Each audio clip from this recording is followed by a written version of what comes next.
আসসালামু আলাইকুম ওয়া রাহমাতুল্লাহি ওয়া বারাকাতুহু। প্রিয় শিক্ষার্থীবৃন্দ, নতুন একটা ক্লাসে আপনাকে স্বাগতম। আজকে আমরা নতুন একটা কিছু শিখতে যাচ্ছি।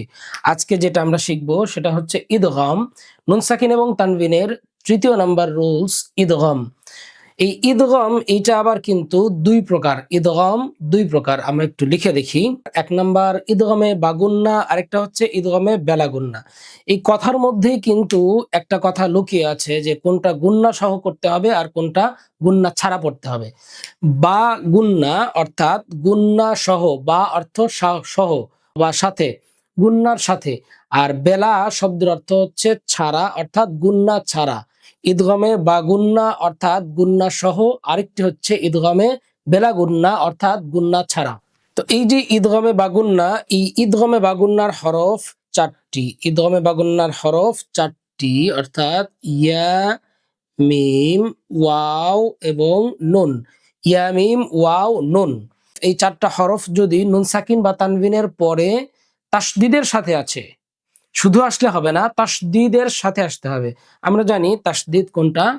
তাসদিদ হচ্ছে এই সাইনটা। এই সাইনটাকে বলা হয় তাসদিদ। এই ৪টা হরফ যদি তাসদিদের সাথে আসে তাহলে ঈদগমে বাগুন্না আমরা বলবো। অর্থাৎ আমরা যদি আরেকবার একটু পড়ার চেষ্টা করি যে নুন সাকিন বা তানবিনের পরে ঈদগমে এই বাগুন্নার ৪টা হরফের যেকোনো একটা হরফ যদি তাসদিদের সাথে আসে তাহলে গুন্না করে পড়তে হবে। আর এটাকে বলা হবে ঈদগমে বাগুন্না। এবারে আমরা উদাহরণের মাধ্যমে জানার চেষ্টা করব। এটা আমরা একটু দেখি। মিম ইয়া জবর মাই, মিম ইয়া জবর মাই, ইয়া জবর ইয়া, কফ ওয়াও পেশ কু, লাম পেশ লু, মাই ইয়াকুলু। পরেরটা মিম নুন জের মিন, নুন জবর না, মিন না, সাদ ইয়া জের সি, র দুই জের রিন, মিন নাসিরিন, মিন নাসিরিন। এখানে কি হলো?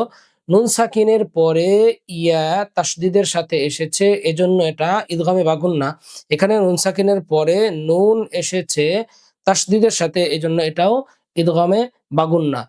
এখন আমরা জানবো তানভিনের পরে যদি ইদগামে বাগুন্নার ৪টা হরফের কোনো একটা হরফ আসে তাহলে এটা আমরা কিভাবে পড়বো, কিভাবে ব্যবহার করব, এটাকে আমরা চলুন দেখে আসি।